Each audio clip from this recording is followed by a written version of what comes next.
which shows have you appeared on previous to the challenge? I know it's I tried to Google the name, and I don't even want to butcher the name at this point.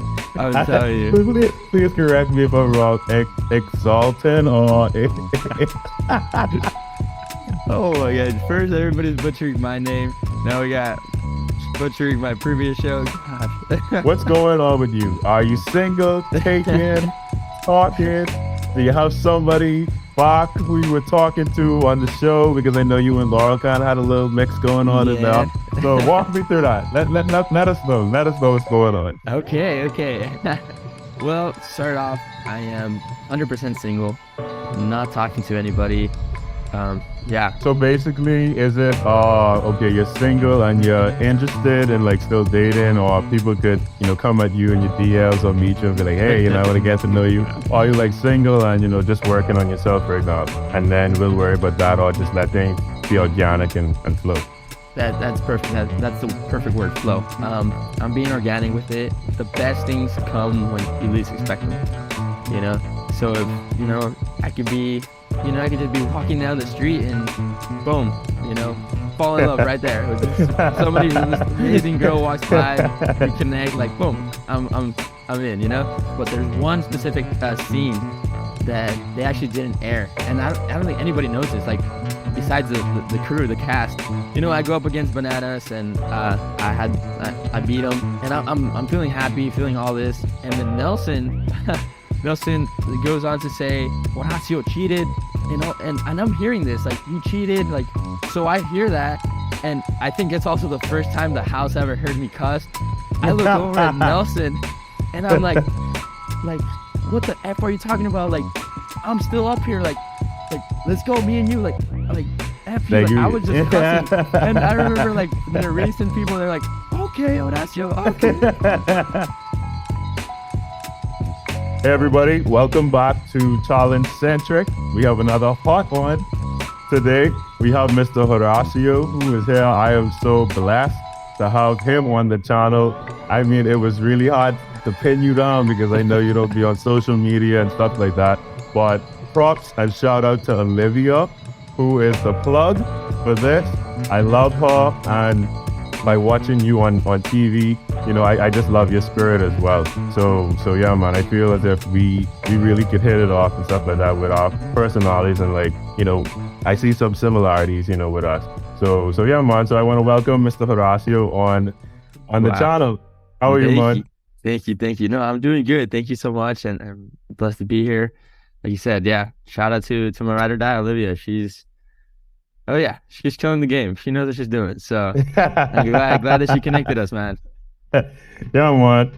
No problem. So, well, first and foremost, I like to get into your brain and, get into where you came from to where you are now. So I just want to know a bit of your background information, your upbringing, your nationality, education, athletics, your hobbies. Okay. So yeah, I was born in El Paso, Texas, but I have dual citizenship, so I also have my Mexican papers saying I was born in Mexico, and I was born El Paso, Texas. Is a border town. For those who are not familiar, it's a border town, so literally, like, you cross over every single day to Mexico. I mean, people do that, they'll be living in Mexico but going to school in the US. So in a sense, I don't know, I felt like I was in Mexico.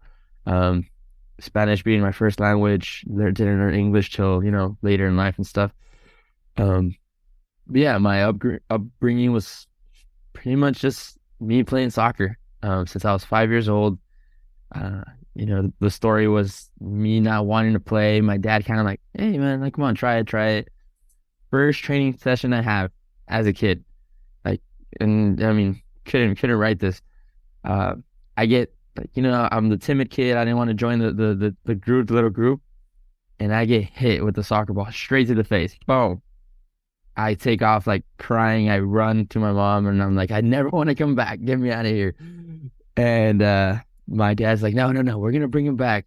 So I come back for another session, And I mean, the rest is history, man.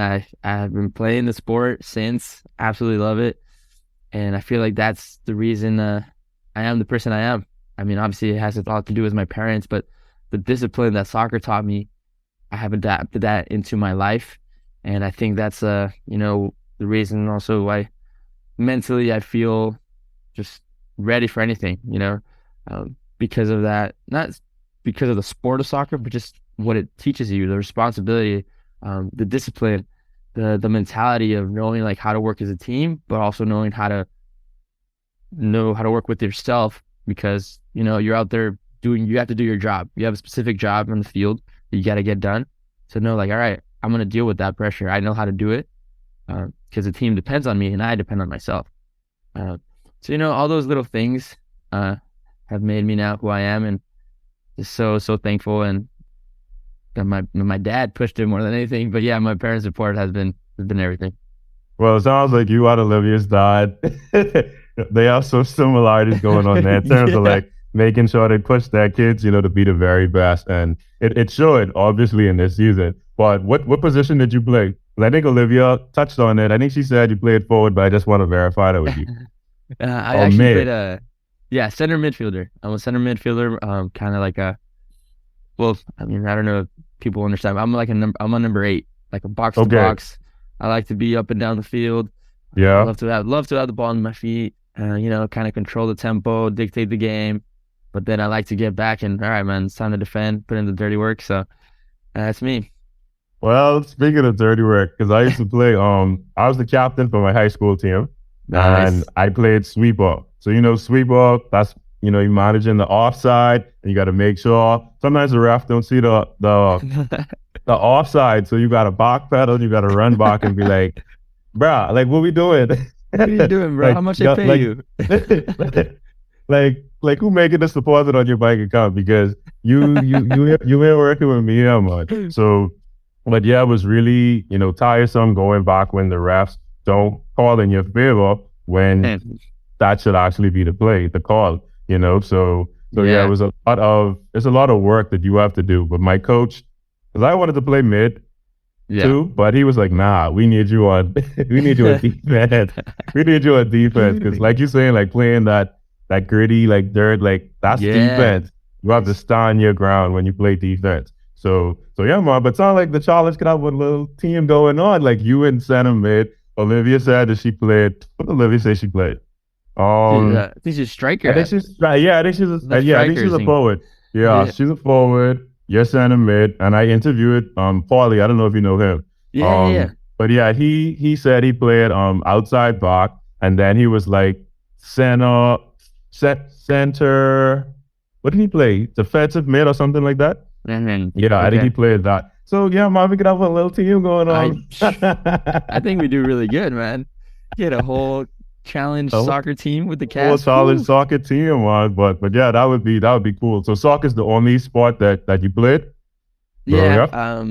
I think it's the only sport I fully like dedicated myself to. I think I definitely enjoyed lots of sports. When I was in middle school, I did like cross country. I even played basketball. Um, did what else did I do? I mean, outside of the like actual official competition, even um, American football, um, just a bit of everything. Baseball. I was just like wanted to be the kid outside playing, no matter what it was, and I wanted to do my best to kind of also be the best at whatever I was doing.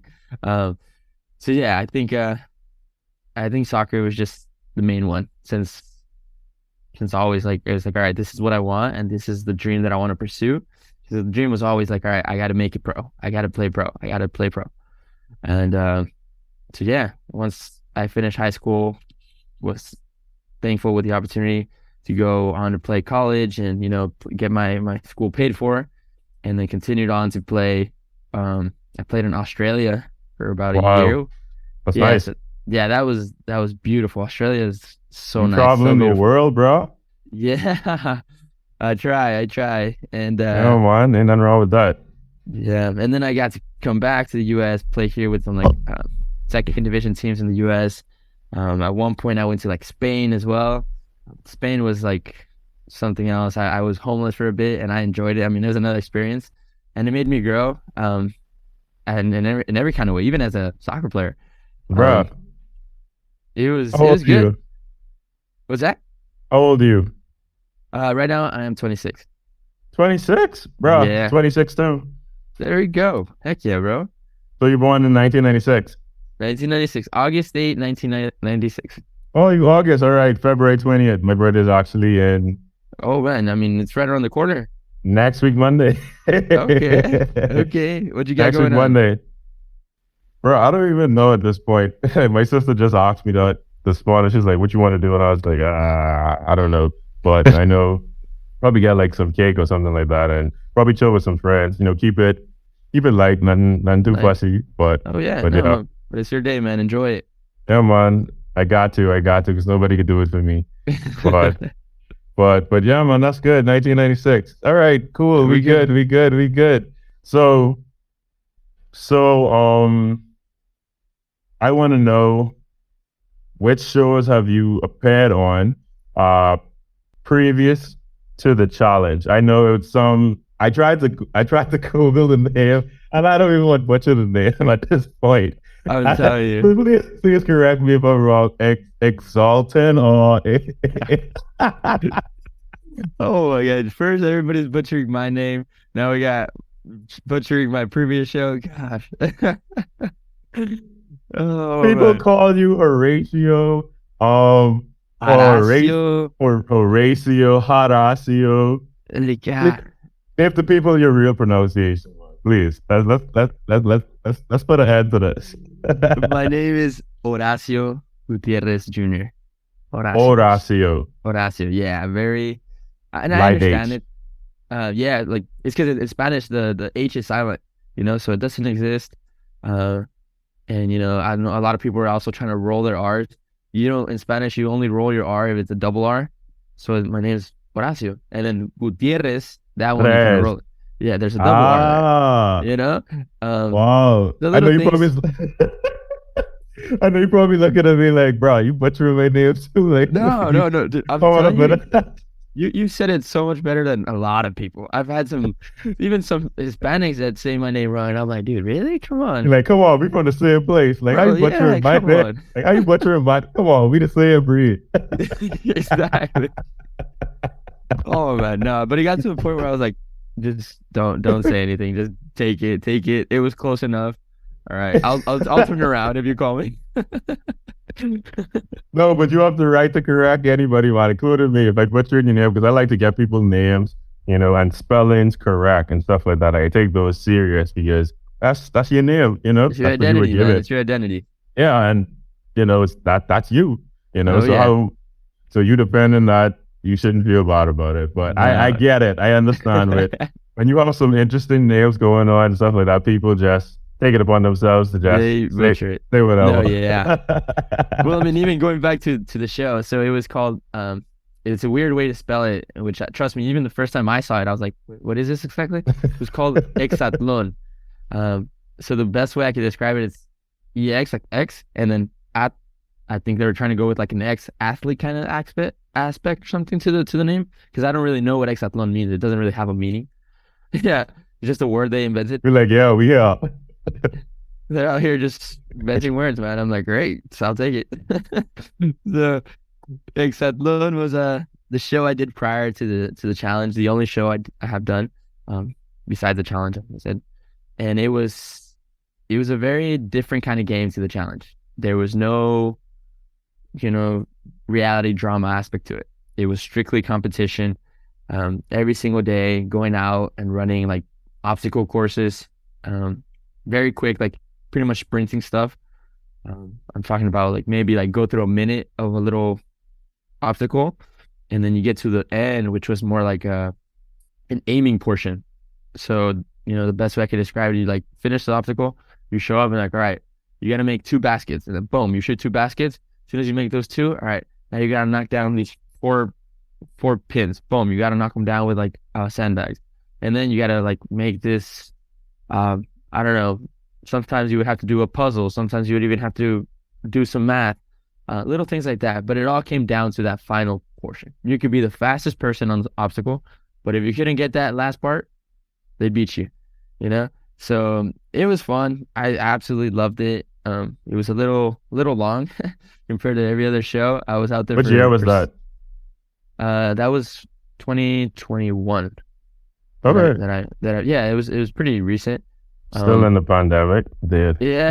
During the pandemic, we actually had to wear face masks, which was, I mean, I get it, but like we were competing.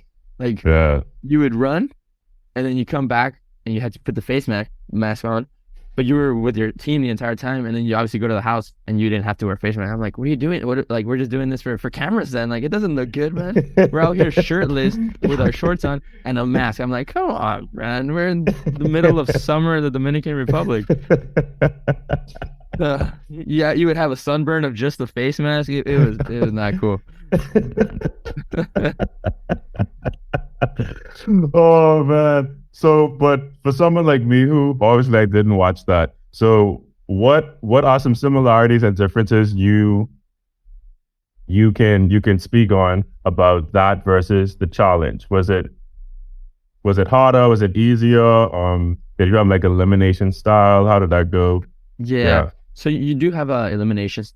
Every single Sunday there was elimination, and it's based like there's two teams, a red team and a blue team. Red team consisting of professional athletes, Olympians, and all these great athletes, and the blue team, which is the team I was part of, just regular athletes in a sense.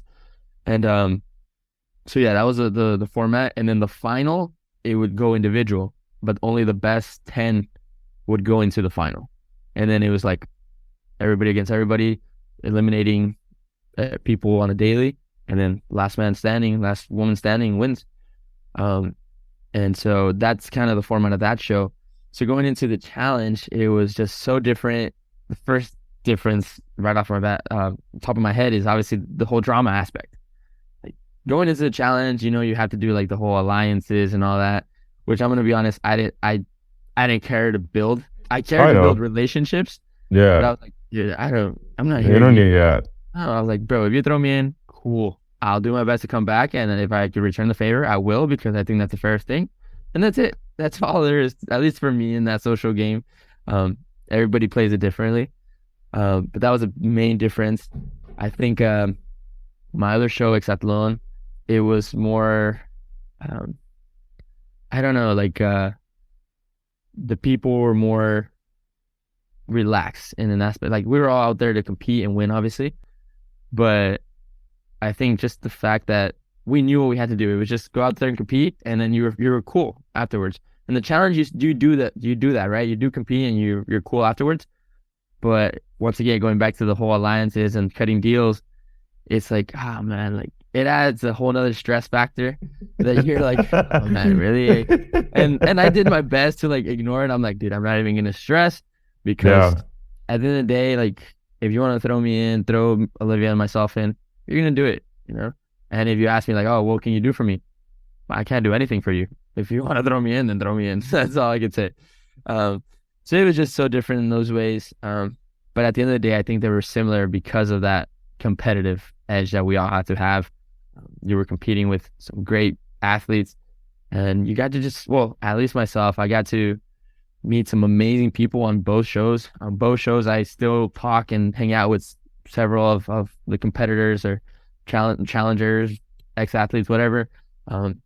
So I got to build these amazing relationships, and definitely I think that's one of the best parts out of these type of shows. Yeah, man, and definitely I know you kind of weren't trying to get your hands too dirty in terms of the politics side of it, because like you said, the child is very heavy in politics. And I don't know, have you ever watched previous seasons before? I had only binge watched prior to going in World of Wars 1, where Turbo won, which I think was a great season. No, I thought that was that final though. I mean, that final, I mean, I'm going to be honest, I loved it. I was like, let me do it. Where do I sign up for that? I had, that was my only knowledge to the challenge. So, I kind of, in a sense, was going in blindly, because it's one season out of 38 of them. So I didn't really know much. Wow. So you knew West. Wow, okay. So you knew West. Yeah, I definitely heard of West. Several. Leroy. Who else won? That was not on the show anymore. We had Hunter, yeah, and Theo, um, uh, Theo, you had yes. Ninja, you had Yes. Not yet. Cara Marie was Ninja. there. Kara, yes, Kara. Yeah. Yes, come on. Listen, Kara is a beast. Paulie was on it as well. Bro, she's actually, I think she's filming something now. She's filming All Stars 4. You know, these Okay. challenge spots, they have everything on your, they have Oh, everything. Oh, everything. If you think you're doing something with nobody know, they got you. Trust me. So you really got to be careful out here. 'Cause, yeah, these bonds they go in. Sometimes they take the show a little bit too serious. Um, and I'm like, bro, like it it ain't Relax. that deep. Relax, chill. It ain't that deep. but yeah, the political side of it, you kind of give me a modern day Landon. I don't know if you know about him or his I legacy. I actually had to Google him because the amount of messages and comments that I received saying like, "Oh, he's like a modern, yeah, exactly what you said, modern-day Landon." And I'm like, "Who is this guy?" And I mean, what I saw, he's a beast. This guy, pretty much every season he was on, he was gonna win it. And he didn't Beast, really, he stuck to himself bag. and got stuff done. That's it. I'm And like, that's exactly what I saw in yeah, you. So when I saw you, you just were like when you and Olivia talking on the couch, like it doesn't matter, like, they throw us in, they throw us in. You're not trying to beg for, please save us, you know, like grovel at people's feet because in some way you're indebted to them to do them a favor. So, like you said, if it's just fair and across the board, if I'm not begging and pleading, then I don't owe you anything. So I could do whatever I want to do because this is my game. And and keep doing that, man, because I know that this is not. Let me tell you something, Horacio. you got it, you got it, Um, bro. right there. Um, keep doing that because at this point, people respect you and the game that you play. You don't have to play a shady game. You don't have to beg anybody to save you or be on their side or anything. You just show up and people are actually scared to go against you now. I'm gonna tell you that. They don't want to try you at this point. 5-0. Come on, man. In Oh one man. season. You do you know that you have tied the record with Wes and Casey, Hmm. Sarah Grayson, who else? Yeah, those three individuals. So one season, 5 elimination wins. That's remarkable in and of itself. So No, hats thank you. off to you. I can't take off Thank my you. hat, but I'll take no, thank you, man. I honestly was not aware of the the magnitude, I guess you could say, of that record. Once, like, it wasn't until I was out here and I was rewatching and all this, and it's like the record hadn't been touched for 17 years, and all these crazy things, and I'm just like, wow, like I'm so honored in a sense to have like my name up there as well with these great people, and like at the end of it, because a lot of people are like, oh, how did you feel like with the pressure, like, oh, you're trying to make it 6-0, like you got to break it, and I'm not gonna lie, at that first time when TJ announced it and like, oh, you just tied the record, going into the next elimination because I was nominated, right, to possibly go in. I can't lie, it was definitely in the back of my head. I was like, okay, man, like now they're gonna come for you, bro. like maybe they're trying to get you out before, but I don't think anybody wants you to break a record. But in my head, I'm like, bro, I don't care who's thrown my way right now. I'm gonna fight it, and if the record is broken, then great. It was meant to be, but it was just like show them what you can do all the way to it. And like don't say like you don't let people say it was luck or anything. Like just show them what you can do. Um, so and speak I didn't yeah, get to break speaking it, on but that, I tie it. So no, that's very commendable, man. It's very commendable. The fact that you were so green to the challenge and you didn't know what was going on. Like, hey, I just here. You would have lived like, yeah, we here. Like, yeah, let's go. Let's do this. We happy to be here. we're Because happy to be here. another thing she said was that you guys were actually alternates. We're And I was like, alternates. Yeah, I it's yeah. I think now how people have got to see us compete and how far we made it. I mean, to know like, wow, these guys weren't even going to be on. Like, what could have been, like what other team would have made it to the final if it wasn't us? Um, I mean, those what ifs, like, thousands of them come into my head, but I'm glad that we were blessed with the opportunity, and everything happens for a reason, how it's supposed to be, and it's like, all right, you're not going in. A couple days later, like, get ready, you're going in. It's like, what? I thought I was on my first plane home already, man. Yeah, she did say that too. Yeah. Yeah, I was man. like, the fact that we wouldn't have gotten the rookies of the season, like, I still can't wrap my brain around that. MTV, they have to Murray, whatever the production is, they looking at y'all, and if they would put a temperature check on what the fans are saying, y'all are shooing for season 39, 40, 41, 2, 3, 4, 5, 6, Wow. 50. Okay? Thank you. Whew. No, because literally everybody is super impressed with what you guys did. I don't want you to take that for a joke at one point. And you guys are so humble, man. That's why I rock with y'all, because y'all are so humble, and y'all just don't know the magnitude that it was at, because you just came there and you just were doing you authentically. So, and people could see that, y'all wasn't about the drama, y'all came there to compete. And that's what it was. And if drama was to unfold, then, that'd be organic, Like for me, like with you and Jordan, that elimination, that was nice. That was good, intense, good competitive drive going on right there, because, Jordan feeds off of that, and he just he likes that, So to see that intensity that both of you had with it, and then to still show each other respect, that's what I appreciate, 100%. from everything. So okay. So you said you watched War of the Worlds 1, but I got to put you on some other seasons, man. I got to put you on some other seasons. You have there's some because I gave Olivia a list, Okay. and I have to give you that same list, because you can't go without watching Rivals 1, Free Agents, Battle of the Axis 2. Like those are and Cutthroat. So you basically Okay. get the different styles of what's going on. You got an individual season, you got a pair season, you get a team season. Okay. So like a big team season, that's Cutthroat. That was like 3 teams. So yeah, so people like, Laurel, Johnny, they've been on basically most of them, Yeah. you know. So yeah, man. And CT. So you would get to see these people in what I would call like the golden era of the challenge. So yeah, man, definitely after this interview, Got I gotta hook you up with those seasons, so gotta you could jump on binge. that homework, man. That's what I gotta Yeah, do. man. And for real, and you got work on your puzzle game.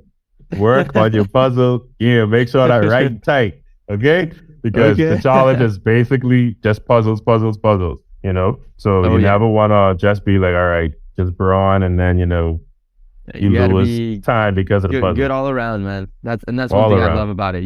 It's a thing that you could feel as prepared as you want. You could be like, oh, I'm ready, I'm ready. And trust me, I'm the first one to say it. I always say it. I'm ready for whatever it is. Yeah. I think I'm ready, but at the end of the day, it's like there's things that you have never seen, you never tried, and that's the thing with the challenge. It's like you have one shot. Like, try it, get it. If you don't, you could lose or you're out, you're eliminated. You know, so it's just like there's nothing you could really specifically train for to get you ready for the challenge. But I'm just like, whatever I'm doing, I'm trying to find a way to like make myself mentally stronger so that if that opportunity comes, that if that, that second call comes, hey, you want to come back? I feel like, quote unquote, I'm ready. But, it's simply, I'm just going to go out there and give it my best shot and believe that I am ready. Yeah, man. Stay ready, never have to get ready. That's basically the mantra. So you definitely have to put it in. But so I noticed you use this emoji, you use this wolf emoji. So can you guys give me a little background as to what that means? Uh So in my previous show, Exatlón, everybody had a nickname. Mostly everybody. You had, people, you had El Vaquero, which is a cowboy. You had El León, which is the lion. and I can't Uh, pronounce none of these. there you go. I'll pronounce it. Don't worry, brother. I got you. You had Tarzan. You had um, Pantera, the panther. Like everybody had a nickname, right? And it was either based like on how you were dressed. Like obviously cowboy, vaquero, he had his hat on. El León, he had a big like chest tattoo of a lion, and this guy was big. I'm talking, he's bigger than Fessy. Like this guy was a big guy. You had, just little things. La Pantera, the panther, her eyes were absolutely beautiful. And so she would celebrate like that, and it was just her eyes, and like so it was like the panther, little things like that. For Yeah. me, at first, I didn't really have a nickname, but everybody would call me Guti because of my last name, Gutierrez. And even on the soccer field, a lot of people like I played for a lot of coaches that, they were English or something. And once again, they didn't want to butcher my name. And it's so much easier to say Guti than try to say Horacio when they're having a hard time saying it. So it was Guti. So they started calling me Guti there, which I mean, I was cool with. I liked it.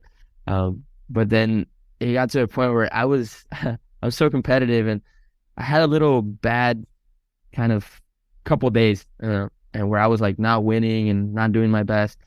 And my team was just like, dude, you gotta relax, because I would beat myself up. I'm my hardest critic. I've always said I bully myself, bro. I bully myself to try to be better. And it just wasn't working. I wasn't getting it. And then this one day it's like, all right, who's gonna go up against this other guy? And this other guy, he was the fastest one there. He was one of the smallest guys. He's actually the guy that won the entire thing, Javier. And he was a champion and stuff. So like, all right, who's gonna go up? I got him. And they had this little phrase that say perro casi lobo, which means like dog. Like it doesn't really make sense in English, but it's like dog almost wolf. But they would say like when you would do something that was like really good, or you were just like killing it, they're like perro casi lobo. And I go out and run against this guy, and boom, I even left him behind. I go out into the aiming, boom, boom, just knock it, beat him completely. Like, oh, like, and we were down. And so like, no, you're not perro casi lobo, eres lobo. Like, you're not dog almost wolf, you're a wolf. And it's like, okay. And like then, you graduate. yeah, exactly. And they kind of mentioned it, and I was like, oh, cool, lobo. And then within like the next two races, they're like, all right, you're up against him again. I'm like, all right, let's go. Same exact thing. We go out there. I was faster than him. Like I said, he was the fastest one. So I was able to like beat him on the obstacle and come down to the aiming and once again get it. And that's when like it was like, all right, you're officially adopted here, El Lobo, wolf. And so, and I personally really liked it, because I do think, like wolf, like I don't want to say it represents me, but I do consider myself a lone wolf most of the time. I'm alone pretty much, at least 96% of the time, 97, 98. I'm by myself. And I want to believe that I have that inner drive, that inner discipline to say I don't need anybody to be pushing me, because I got myself. That's more than enough. Like I said, I really do want to bully myself, not to make me feel down, but to know like, bro, you could do more. Oh, you just ran, I don't know, you ran 10 miles, bro. Why can't you do 13? Go. Little things like that. And so when I got given that nickname at Lobo, I was like, dude, I love it, and I'll run with it. So yeah, that's the reason why I'm always using that wolf emoji. Okay, it makes sense now. It really makes sense. But having internal motivation, like intrinsic motivation, that's like you said, you have to have a certain discipline for that, because even with me, we're trying to like stay consistent in workouts and stuff like that.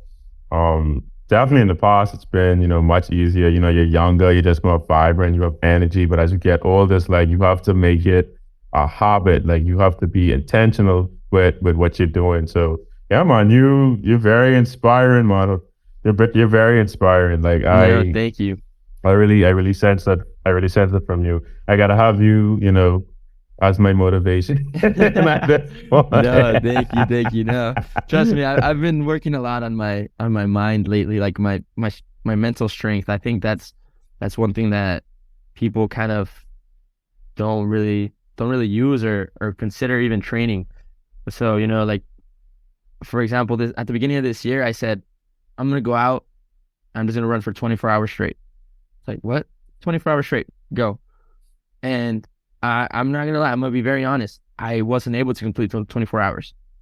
It got to the point where I was like, my body was done. I was peeing blood, like I was going through it, right? And But I'm so glad that I did that and I pushed my body to that extreme and my mind, because it's like, all right, now you know where you're at. And all you can do now is improve, right? And so it was definitely a hard thing to do, but it's those little moments of pain, of feeling like, all right, man, I gotta stop, I gotta give up. And you find a way to keep going. Like, I wasn't able to complete the 24 hours. Honestly, I wasn't even close, but it was like I was cramping since mile 8. I was only able to run for 12 hours and I managed to do 60, I forgot how many miles, something like that. And since mile 8 up to the last mile, I was cramping every single step. I was doing my best to keep hydrated, little things like that.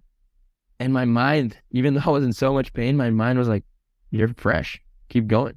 Keep going. And it literally got to a point where the last couple of miles, I was pushing the pace like crazy. I was like, well, at least for me, I thought I was pushing the pace because I thought my body was done. And like the final 2 miles, I was running like 6:40s, which I thought was pretty fast after I had ran more than, 50, whatever. And it's like, okay, you still got it. But then my body just like yeah. But it's putting your body through those kind of things that I think make my mind stronger. And that's what I've been working on lately, man. I really believe it's something that can make you so much stronger in every kind of way, as an athlete, as a person, the decisions that you make, all that. So, I love that, going through those hard times in a sense. And that's so true, man. And wow, you different. You different, but I like that. I really like that. Thank you. You are hungry, and you humble. I really I respect you, man. I really respect you, like honestly, Thank you. and with similar things with me and what I want to do and accomplish and stuff like that, we kind of have that same drive, So I vibe with what you're putting on, and our body are temples, so we really have to take care of it. People don't realize that. So you really have to guard your mind, your body, because everything we put into it, whether it's food, thoughts, people energy, like we have to be able to protect ourselves at all costs, because we only have one of this. We only have one of this. Only one. So you have to do what you have to do to ensure that's that you can fortify that and strengthen that each and every day. So yeah, man, respect, man, and we 26, so we gotta be we gotta live for 40 and 50, man. Oh, 100%, man. I feel like I'm just getting started. I'm like, all right, yeah. I feel like I'm unlocking new levels on a daily basis. Sometimes, it's like, it's okay. I failed. Like I said, I wasn't able to finish for 24 hours, but I said by the end of March, I'll be hitting 24 hours, no problem, 100 plus miles. I know I will. It's already engraved in my head that I'm going to do it, and I'm going to go out and just do it. Simple as that. But yeah, I think at 26, like, whew, bro, I got some pain ahead of me that I'm looking forward to just push my body. And, like you said, our body's a temple. And think about it, everything that, like you said, the food, the thoughts, everything, but it all comes out here. If you wake up with a negative attitude, you already feel, even your body's going to feel negative. Your body, might even start hurting. It's like, oh man, I don't feel good today. My right knee started hurting. Why? Because you already started off with that negative mindset. You could wake up, and I mean, you could be even, dead in the middle where you don't really feel anything, but you want to do your best to like feel positive and say, gosh, like, all right, I got to go get it. It's another day. It's another opportunity to grow and to be better. Okay. Well, and it just, one simple positive decision or action will lead to more. It's like, all right, I'm going to do something for my body in terms of exercise. Boom, you do it. That decision is going to lead on to like, oh, well, maybe I should put something healthy into my body. So you eat something that's healthier, that's going to, your body's going to appreciate. And then from there, it's like, all right, well, I was already so productive. I'm going to go do something else. I'm going to go, I don't know, read a book. Little things like that, it's all up here. So taking care of your body, I think first right now is how you control your mind. So Okay, great. And I know on the show, like we mentioned before, we click record, that you don't consume alcohol. And I found that out based on the show. So walk me into that, because whether we think so or not, that's kind of abnormal for, the yeah. most of the populace on planet Earth, because people would be like, what, you don't drink at all? Like, I get that, I don't drink as well. Um, but, yeah, like, what, why was that your decision to make, to not? Well, first off, I think like it was nothing against because they're like, oh, you got to try it at least once and all this. And I'm gonna be honest, I tried it once and I regret it so much. And I didn't get drunk or anything, but it's like, why did I do it? Why did I put that in my body? And this is just my personal, thoughts or opinions on it. But it's like, I want to do the best for everything that I do. So, even the term like, I don't like to cuss. I try not to cuss. I do my best at not cussing. I don't drink. I don't smoke. In my head, I was building this perfect image, and I have now learned recently, like, there's no such thing as perfection. Absolutely no such thing. All you could do is strive to be better, a better person. So if these little things I believe are making me better, I'm gonna do them, right? And nothing against people that drink, smoke, cuss. No, I mean, honestly, most of my friends all do. So it's like, it's Sam, okay, Yeah. Sam, But Sam. it's like building who you are. And to me, it's like alcohol, don't need it, especially don't need it to have fun. I could be myself.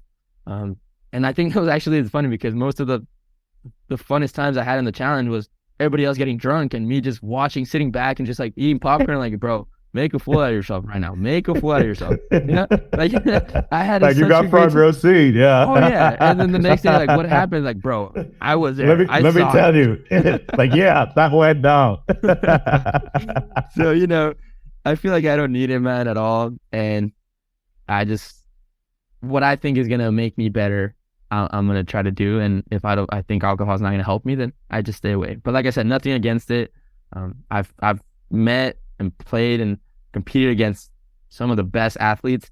Like I said, from the Olympics and all these, they drink, they go out and all this. They come out and they show out. So it's like everybody has what works for them, what doesn't. And for me, it's like I don't need it. And that was just my simple decision. And I don't fall into the pressure either. Like a lot of like, oh, the peer pressure, like, bro, come on, take a shot with me and all this. I'm like, yeah, first of all, like, if you were a real friend, like, you're not even gonna ask me to drink because you already know me. I know. You know what I mean? But even if they are like super cool, like they already know, like they're like, oh no, Horacio, he's gonna drink those beers for me, and like I just laugh and they laugh because they know it's like it's not gonna go past that. But yeah, I don't feel the pressure like people trying to convince me, like, goes in through one ear, comes out the other, like, oh, you got to drink, man. I'm good, man. Thank you. Enjoy. That's it. Wow, we long lost friends, man. We Heck yeah. long, we are long lost friends, because literally everything that you just stated just now is, me in my daily as well. In terms of like not feeling like, okay, like if that's what you want to do, your friends want to do that and stuff like that. Great, cool. And like you said, if they know you and they're your real friends, they should honor the decision that you've made to say that no, I'm not, and like you said, yeah, I tried it, before as well, and it just wasn't for me, So it just, first of all, it tasted nasty. It tastes bad, bro. I'll start off with that too, bro. It tastes so bad.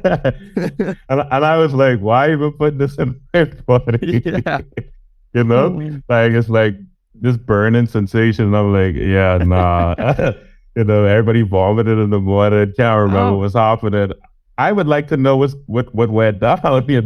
I want to have a clear mind and stuff like that. So yeah. so And yeah. even then, like, I like to be I don't want to say like the hero, but I like to be the responsible one. I like to be the one, like, Okay. hey, if somebody, it's like, oh, I obviously can't get home. Like, don't worry, I got you. I'll help you out. or they're the ones puking on the side of the road. Like, all right, man, I'll help you out. And that just makes me feel better as well about myself. So, I'm not going out to clubs or anything because I don't really go out to look for people getting drunk. But if I could, help out somebody, then I'll definitely do it. So. Wow. Wow. It's really crazy, man. Like, literally, like for me too, like it's just being there, being present, just having fun in your natural state. Because, people would be like, because I remember, I think I went out with some of my friends. We were celebrating an accomplishment from one of my female friends. Okay. And yeah, so one of her friends, they were about couple drinks in. And Yeah. so I just chilling, having fun, celebrating and stuff like that. And he like, bro, Daniel ain't even had none to drink. And he hype. He hype right now. Oh So yeah. I'm like, yeah, like I hype just a gem. That's a crazy thing as well because I'm more quiet, but like when people start getting drunk, I feel like they get obviously their confidence goes up, most people's, and I don't know why my confidence goes up as well. And I'm out here like, yeah. And it's like I haven't drank a single thing, but your confidence has just given me confidence now. Like I feel like I took your drinks in a sense, Like no, for real though. But yeah, that's definitely the vibe and what it is. Like I'm just, I have my moments when I'm more like, mellow and chill and, don't want to be bothered and, to myself. Like you say, that lone wolf aspect. I have that where I just need me time, and then, if I'm celebrating something good, a friend or something like that, I'll be there, like you said. Like you'll be there for them, make sure everything is straight, and if they need you, you got them, etc. and stuff like that. So oh yeah, I bro. got you, man. I You and I, got bro, you. we're understanding each other.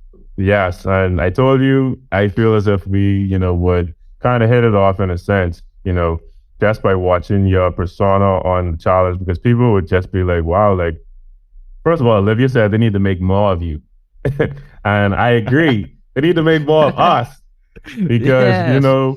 just, genuine guys, who just try to, better themselves and just be the best version of themselves and be good to other people. Yeah, So 100%. so And yeah, the thing man. is, I think there is so many like similar. Everybody's different in a sense, but we have similarities. You and I right now, but like I think maybe they're looking for that in the wrong place. I mean, you're going into a reality show, where people are. I'm not saying anybody's fake because the complete opposite. I thought everybody I met was extremely real, but it's not a show where people are gonna have maybe those little traits that we consider to make us like their people are not gonna have that. They're gonna be the opposite. They're gonna be the people that like to go out and party and all that. But like I said, nothing's wrong with it. But it's like I think what happened with me was it had been maybe a while since people had seen somebody like that on TV. You said you talked about London, and I can't really mention anybody else because I'm not too familiar with it. But Yeah, it's like sometimes those people are everywhere. It just happened to be like, all right, now we got to see them on TV, and I just think it's I don't know, kind of like luck in a sense. That, I was able to be there and just show who I am, and simply be a little bit different to the rest of the cast. to the status quo, exactly. Just by you being you and you not even like trying to stress and be something other than that made you. It set you apart. That's why everybody was like, what? Like, something interesting. First of all, when you stick out of the park, people will automatically be like, oh, what's going on over there? Like, why isn't Yeah, he like this? So yeah, people are intrigued to know that you're different. So you got to own that, man. And you just got to continue to, you know, walk your path and do what you have to do. So yeah, man. Like I said, it's commendable. And like I told you, you will be on many seasons after this. They would be a fool not hope to have so. you, but continue. I don't even have to tell you this because I know you just have that within you. But continue just being, you. and yeah, man, like people will gravitate. The right people will gravitate towards that and respect it because not everybody will like you, But Oh for the yeah. most part, you and Olivia have most of the liking from all the fans. Whether it's the troublesome set, the messy set, the ones who just like to watch the show, etc. So yeah, man, everybody clung to what you were putting up. So yeah, man, I respect that. And speaking of Thank you. fans, particularly the female fans, now I ain't taking off my shirt on this call because I don't need you shaming me. All right, because I got a couple of rules. All right, so yes, so we had you out here just looking like a Greek god, on this bicycle, sweaty and all. And just everybody just admiring, wow, look at this specimen. Oh, no, but you take care of your body, and obviously we can see that you're in tip top shape, and Thank it's you. commendable to keep your health up and stuff like that. So yeah, man. So I guess everybody would like to know, specifically the females, Yeah. uh, what's going on with you? Are you single, taken, talking?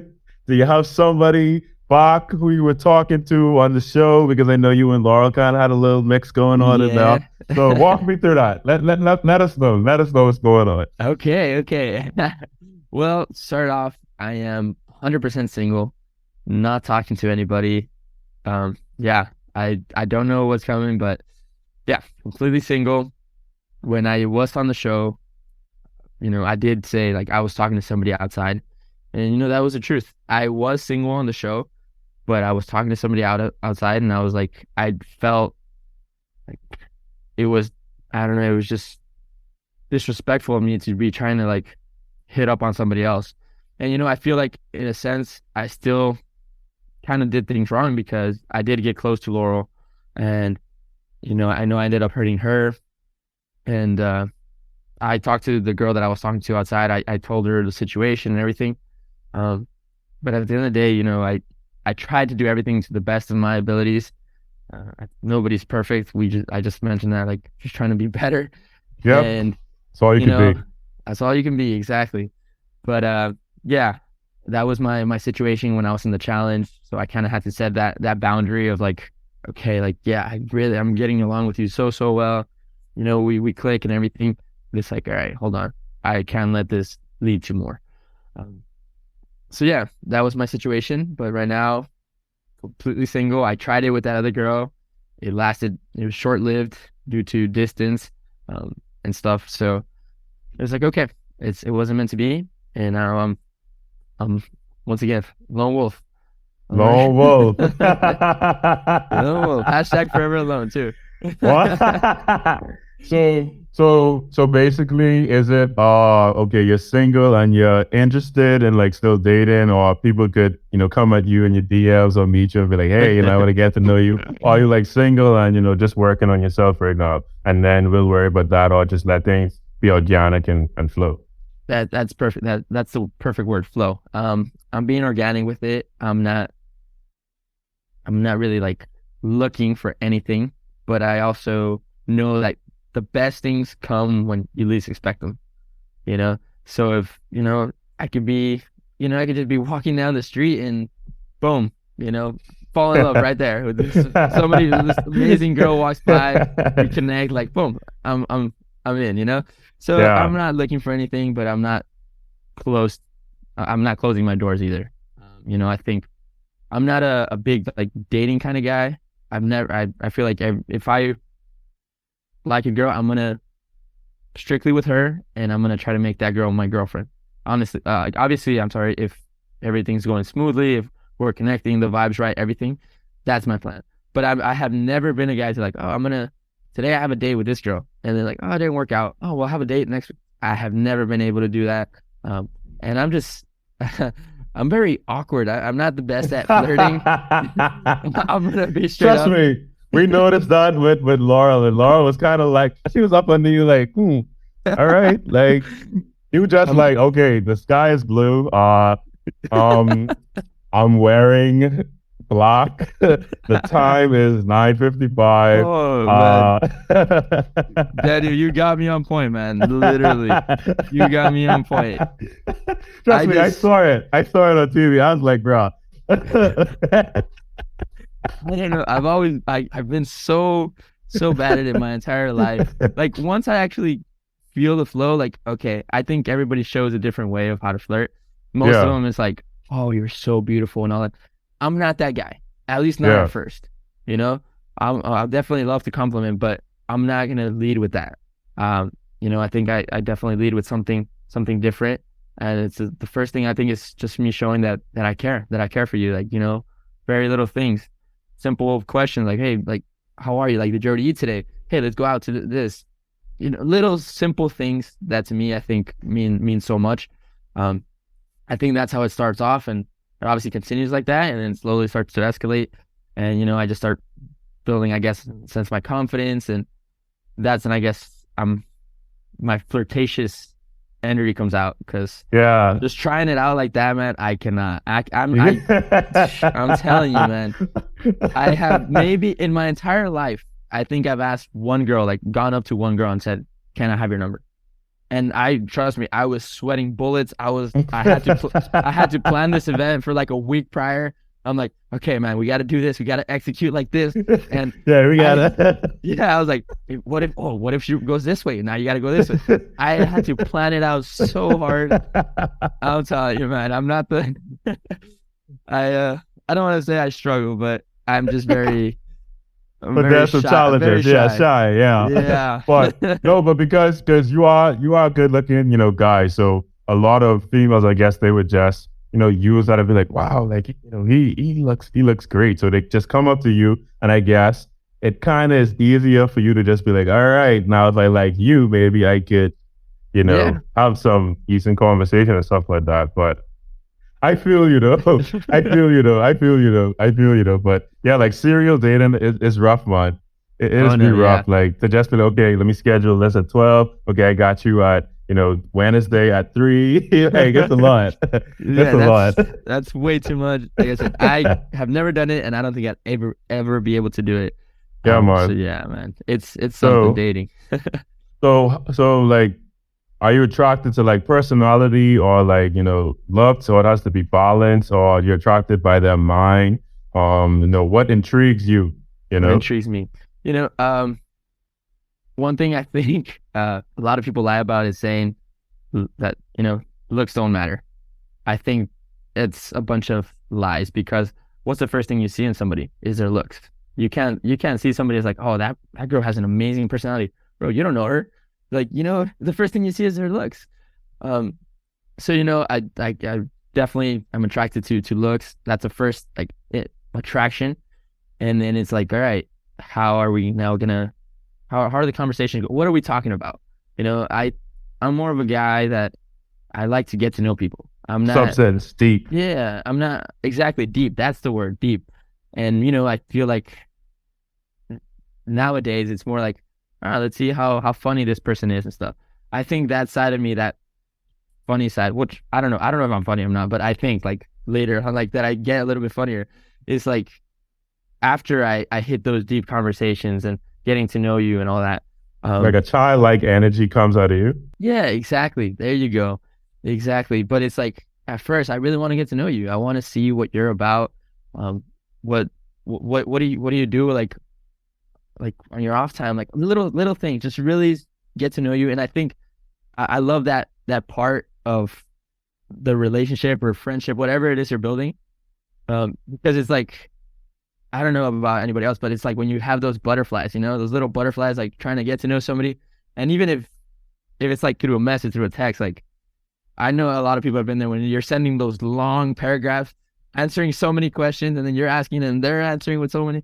It's like, it feels so good, you know? I got you, man. I got you. Because you're like, wow, like I'm really connecting with this girl. Yeah. Like, you know, everything goes smooth. And then, you know, most of the time, like I said, if I'm already to that point where I'm really getting to know you and all that, in my head, it's like, all right, I am seeing something for the future. Yeah. It's not like, all right, I'm going to get to know you so much and then just drop you at the end, you know, like I've never been that way. And I don't know, like if anybody's listening that feels that I did that, I apologize.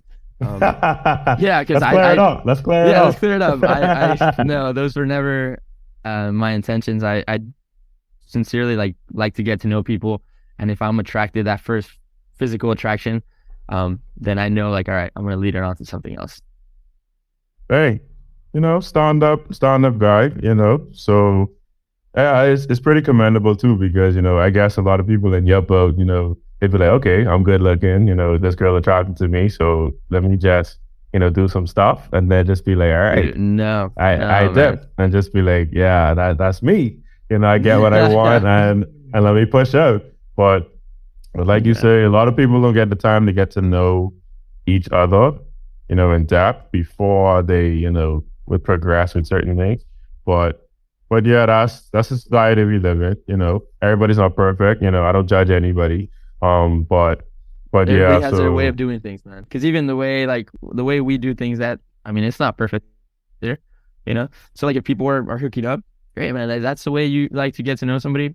That's cool. I know I can't. I just simply can't. Like I consider, like, if you know getting intimate is hooking up, like there has to be more than just like, oh, this person's hot, this person's attractive. Like, no, at least for me, it has to be, there's a connection there.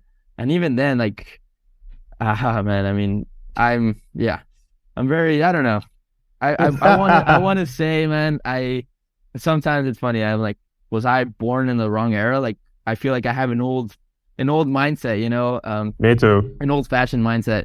But I mean, I absolutely, I just enjoy also seeing other people's, like, how they think, what they're gonna do, and it's just fun to listen as well. So Yeah, man, it's definitely it's very it's crazy. It's crazy. But yeah, I feel you on like that old soul type of vibe, you know, yeah, and especially with me, and that's like me and my music.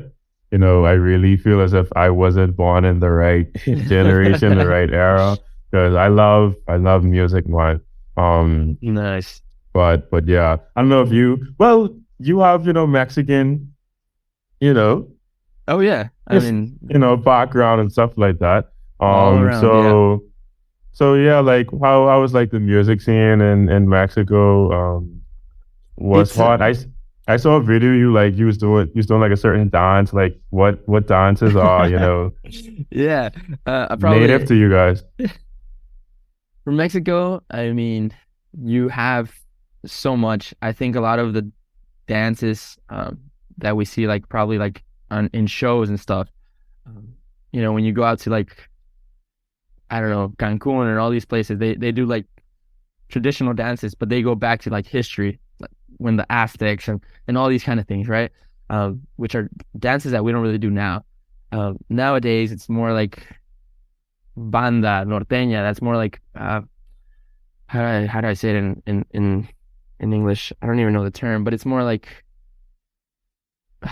I actually don't know the word in English, but you know, it's all these dances. You have cumbias, you have salsa, you have bachata, um, just a bit of everything. Reggaeton is huge right now. Obviously, reggaeton is like, you know, everybody knows Bad Bunny. He's not Mexican, but believe me, Mexicans believe he's Mexican because they've been listening to Bad Bunny on repeat 24/7.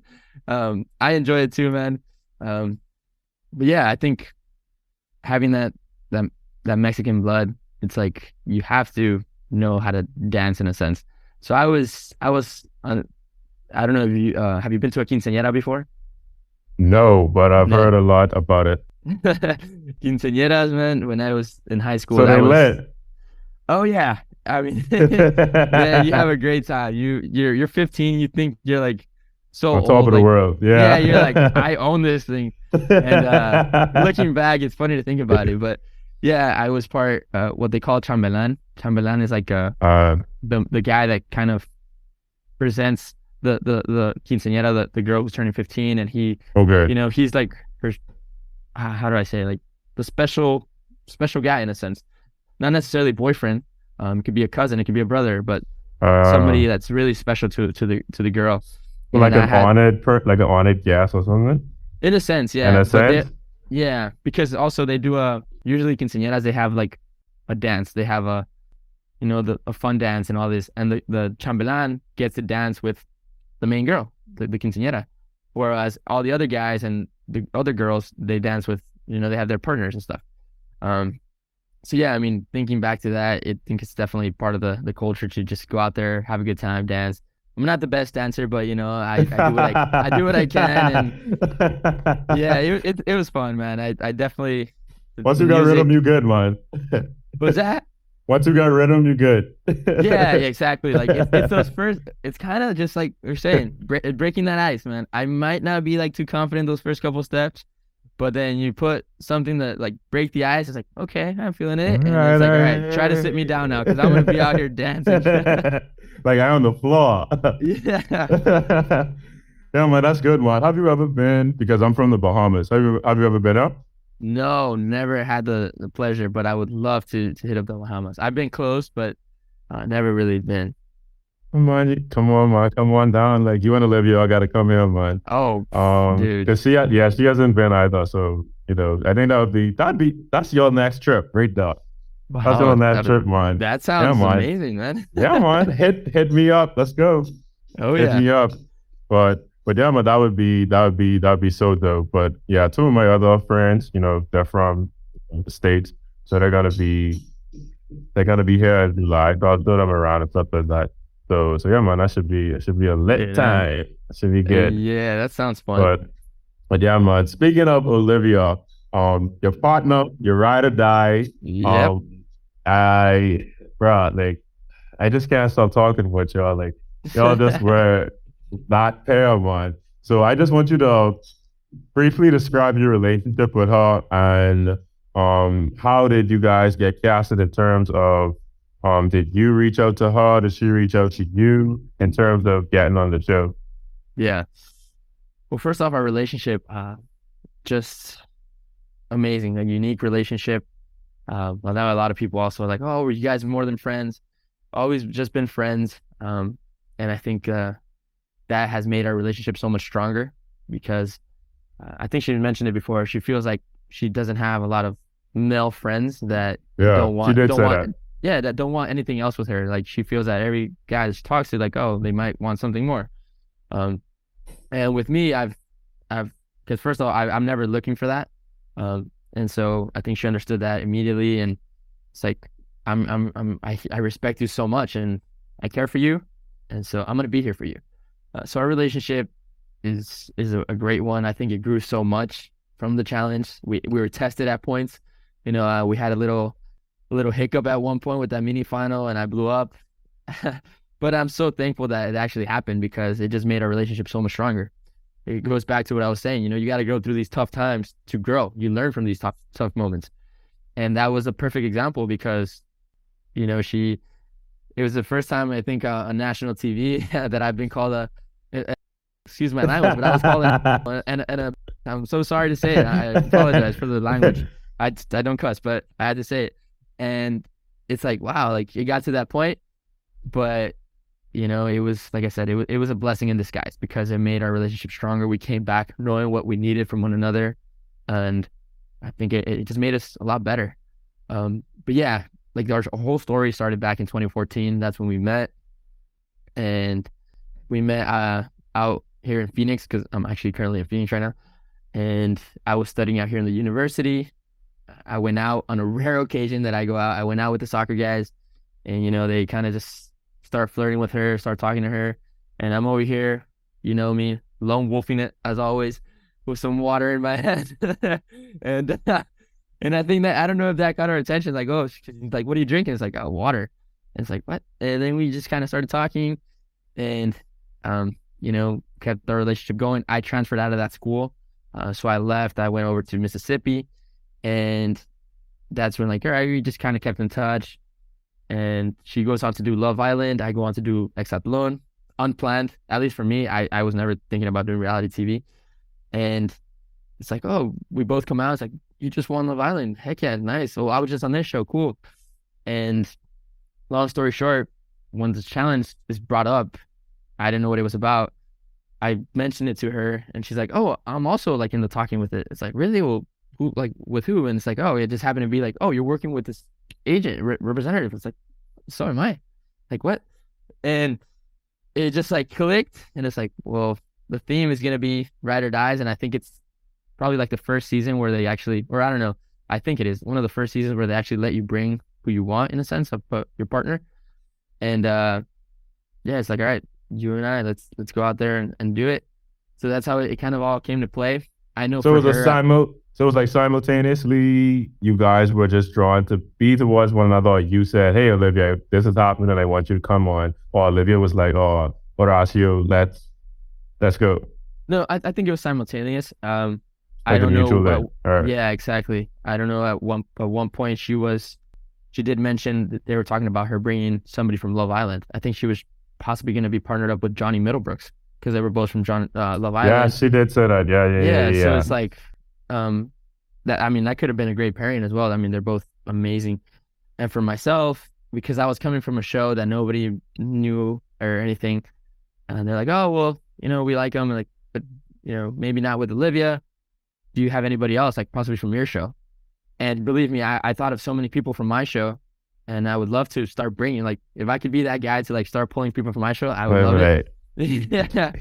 But at least for the women, most of them, the people that I was thinking about, they don't speak English. They live in the U.S., but they don't speak English. So it's like, I can't bring them along. And so for a second, I was like, well, maybe I'm done. They'll definitely love the Johnny and Olivia pairing. So maybe I'm out. But no, it came down and it was like, all right, we'll take you together. And the rest was just like, all right, history in History. a sense. Wow. So Like yeah, I'm this. just so grateful for it, man. The opportunity, and with her, like it was the best thing for our relationship, and Yeah. I'm beyond grateful for that It. opportunity. Yeah. It's like your paths are just aligned. It just aligned to just take that course, and that's why I like to hear the backstory of things and stuff like that because um who would have known like you sipping on some water in a club with your boys from your soccer team and she's there, you guys hit it off, kept in contact, went to college, and then boom on shows, and then now you're on a Yeah, show together, yeah, and probably and the bigger show than both of the shows that you've been on. oh yeah, 100%. Yep, So yeah, man, that's crazy, man. That's really crazy. Like it was the cool. the Yeah, the alignment of it all is crazy, and that's why I'm saying like you both are just destined for greater things, man. Greater thank you. things. Like Yeah, y'all, they have to get it right, man. If y'all watching this, we need them back on. We need them back on for either 39, 40, and to 50. But I think for somebody like you would really like an individual season, and I hope they have that for season 40. You yeah. know? I would definitely love an individual. Yeah, I think that's what I've been asked that question a bit as well. Like, what would you like to do? I got to try out the pairs. Absolutely loved it with my ride or die Olivia. Um, got to try out the teams. It was good, but I was on the losing team, which is always difficult. It's always But difficult. you still held your own though. Yeah, I did what I could, and I always wanted to help out the team in every kind of way. But I haven't done individual, so like I would love to try it out. Simply see what I could do by myself. I kind of had a little taste when I had to do those eliminations against Kenny and Jordan. It's like you're down there by yourself. You're down there by yourself. You have your ride or die up there just supporting, and your team as well. But it's like, who's gonna get it done? You. That's it. It's you against you. You have an amazing competitor in front of you, but it's you against you. And I love to put myself in those situations. You can't have like anybody quote unquote to blame or to say like, oh, this person wasn't putting in their Yeah, you work just in, gotta, their yeah. effort. It's all you, man. You mess up, you're Mm-hmm. out. I Yep, that's love it. that pressure. Absolutely love it. And it's funny because Olivia throughout the season kept saying he doesn't do good with pressure. And I'm like, gosh, okay, I got to work on my pressure game apparently because I'm trash at it. But I personally thought I was pretty good, but apparently not. So, but I still love it. I love the pressure. I absolutely love it. I think, like they say, pressure builds diamonds, and Yep. I love it. It makes you. There's a quote. I think the Navy SEALs say it. Like everybody says, "Oh, you don't you don't rise to the occasion. You sink to the level of your training. And I absolutely love that. Because if you're putting in the work outside of what you're doing, and no matter what it is, if you're putting in some kind of work, that's how, when you're tired, that's where you're going to fall into, how good you are at training. So like, I don't know, I just loved it. I love the pressure and what it makes you feel, and simply knowing it's you. Nobody's here to save you but yourself. Go. Yep. And I think that's why a lot of challenges really like that, individual thing. Now, a lot of people, sometimes they just need a partner to really, boost them up because they don't have the intrinsic motivation. And then, they might suck at a lot of things in the challenge. So it's like having a partner that's, just great at mostly everything, is cool. Or you might have a partner that is strong at one thing and then you're weak at this. So it's like it's a balance. Balance, yeah. Yeah. So, but like you said, everybody doesn't have everything. You're weak at something. So it's just a matter of fine tuning those weaknesses. I know whoever's weakness is more fine tuned, that's the person who win it. Yeah, so, exactly. Yeah. Because we've mentioned it several times in this podcast. Like, nobody's perfect, but it's like, what do you do with those imperfections? How do you improve them? How do you become better? And that balance is so important within a pair. I think that's one thing the reason why I love Olivia, and I think we're the perfect ride or die, was because of that balance. What I didn't bring in a social game, in a sense, she definitely brought it. She brought it. And I'm not saying I brought all physical, because no, we all know Olivia can, she can, she's a strong girl and she can get stuff done, but I feel like that's where I excelled a little bit more. But that we balance each other off so well because of that. So yeah, that balance is very important. And outside of the pairing, that balance between yourself, within yourself. I mean, just knowing like, all right, maybe I'm not the strongest at this, but I'm gonna get better. And believe me, I'm gonna work on it. And whatever I am good at, I'm gonna even get better at that. But it's just working at everything, man. Working at everything and just improving. Yep, one step at a time. But yeah, people really just look at you and they just would be like, you're so sweet, you're so innocent and stuff like that. Like, do you get mad? Like, do you raise your voice? Like, does things frustrate you? Like, let us know. Is this a facade? Like, because it's like people just think it's too good to be, true in a sense. But, I think that's just you. But, just let them know. Like you said, you, Olivia did have like a little thing in the final and stuff like that. So was that a one-time thing, or did you find yourself more frustrated throughout the season?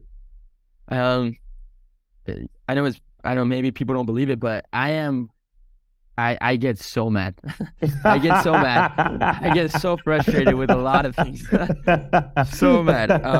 And it's actually something I'm trying to work on, because since I was a kid, I was at, literally, we would be at a game and my team would lose and I would cry. I would be playing the game. The game wasn't even over. I would be playing with tears in my eyes. Not because I was like, oh, like we're so bad or anything, because I was so frustrated I couldn't do more. Like, why can't I freaking just win this for us?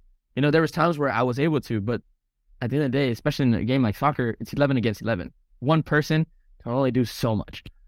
But that frustration was in me, like, since I was a kid. And my parents are like, especially my dad, he's like, hey, you gotta enjoy it. You gotta relax and enjoy it.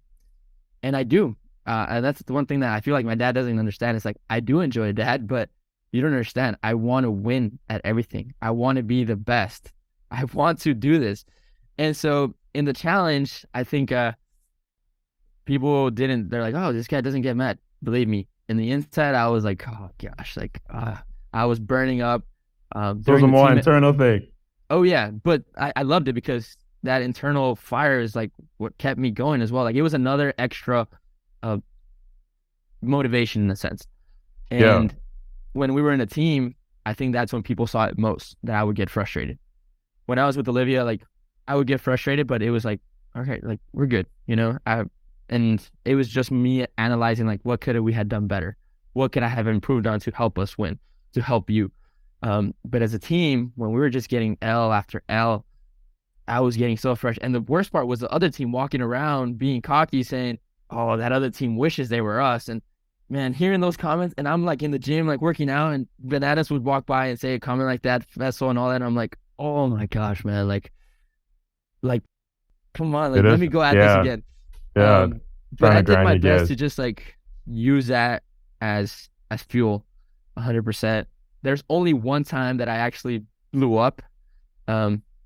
Besides the mini final with Olivia, and I don't think that was a blow up, but I know myself that at those times it's better to just isolate, get away, and maybe it's not the best thing, but for me it's like, all right, you don't want to let your frustrations out, because what's going on when you're frustrated, when you're mad, you see red. When you see red, like you're not seeing things clearly. So it's like, all right, bro, take a step back, and and that's what happened in that occasion. But there's one specific scene that they actually didn't air, and I don't think anybody knows this, like besides the crew, the cast. But that challenge where we had to push each other off that balance beam on top of the water. I don't know if it was our first challenge as a team, the Puss in Boots challenge. Okay. Yes. That one. That's the only time I actually blew up in the house saw it, because I go up against Bananas, and I beat him, and I'm feeling happy, feeling all this. Then I don't know what happened, if everybody was done. I think like they had already pushed down Jordan and Kenny, and it was just me, and I thought it was over. Like, all right, they won. They have 2-1, because that's originally what we were told. So I'm just standing up there, and then Nelson goes on to say, I don't know what they were talking about, because I was up in the platform, but he's like, oh yeah, like Horacio cheated, and I'm hearing this, like he cheated, like he should have. I don't know what he was saying exactly, but he was just saying that I cheated. So I hear that, and I think it's also the first time the house ever heard me cuss. I look over at Nelson, and I'm like, what the F are you talking about? Like, I'm still up here, like let's go, me and you, like F you. Like, I was just cussing. And I remember like the recent people, they're like, okay, Horacio, okay. It was the heat of the moment, and I'm just cussing at him like, what, like, what's wrong with you, bro? I'm here right now, like, let's go. Like, let's go. And, you're coming from my pride, exactly. Yeah, I was like, bro, no, you don't say that right now. And especially because like I was the last man standing on my team, so I was like, bro, like I'm still here, bro, so come at me then. But it was just the heat of the moment, and it's just that competitive side of me. Yeah, it's it's a competitive side. And non-personal, at the end of it, like we finished that. Nelson and I, like, we talk about it. Hey man, it's cool. It's the heat of the game. I've been there, soccer games. I mean, I have a picture where I'm choking the guy, bro. I have a picture of that where I'm choking this guy, and at the end of the game, you still shake his hand like, all right, we're good. But it's like during that moment, like, soccer gets you heated, bro. Trust me, I've been there. I play sweeper. I already tell you, I almost punch off this player a couple of times with the team. I'm like, that's it. Like what you doing? You calm it down. The rap ain't calling it. So all right, we can take Modern an hour on. Yeah, exactly. So, but yeah, but yeah, definitely when things are more so unfair, or I feel as if somebody trying to come at me in a way where it's like I'm not doing anything wrong. I'm just, playing the game fairly upright, and when someone try to challenge, I'd be like cheat and stuff like that. I would be the same way, trust me, because I take that serious. Like I like everything got to be on the same playing field, Exactly. So, and I'm sorry, go ahead. No, you go. No, I was just gonna say, like, even after that whole little incident with Nelson and stuff, like I said, we're super cool, and I mean now we could just laugh at the situation. I think everybody can, but afterwards, like we go back to the house, and I'm like, oh man, I just cussed. Like I was just like, and I was like, I'm sorry, I cussed. Like I was so disrespectful of me, like in my head, man. It was like the worst thing ever. But because you know yourself, you don't want to get yourself to that level, and stuff like that. Regardless of playing a competitive sport or anything, getting yourself out of that character. I know, I know about that. So I got you. But yeah, in terms of rules and stuff like that, because Olivia made a particular statement to say that she takes the challenge rules with a grain of salt because um they could say one thing and then it's kind of shifted into something else. So do you feel that way? Do you feel as if the show kind of twists the rules a little bit, or was it fair across the board with all Uh, of the dailies, all of the eliminations, and the yeah, final? I do think I agree with Olivia. I came into it thinking like everything's fair, right? It's a fair game. You just gotta there's rules and you're gonna follow them. But just like anything, man, and just like I'm not trying to get like poetical or anything, but just like life's not fair. You know what I mean? And I learned that immediately when I was in the challenge, and I was still trying to be like, no, man, I'm the type of person that if we're running, right, we're running on the field, and you tell me, okay, you got to run from here to that cone, you have to go around the cone and come back. I'm gonna run around the cone. Whereas there's people that they see the cone and they're just gonna like kind of like take a step over it. They're gonna cut it close. Like a suicide. Exactly. They're gonna cut it close. They're not gonna touch the line. They're not gonna go around. And I'm the complete opposite. It's like if you're telling me I have to do this, well, I'm gonna do it because that's how it's supposed to be played. And man, the challenge doesn't work that way. That's why these vets are so good because they've been around. They've been around and that experience comes into play. They know how to finesse the system. They find the loopholes. Yeah, exactly. They find them and you're like, wait, what? You could do that? Like that's an option.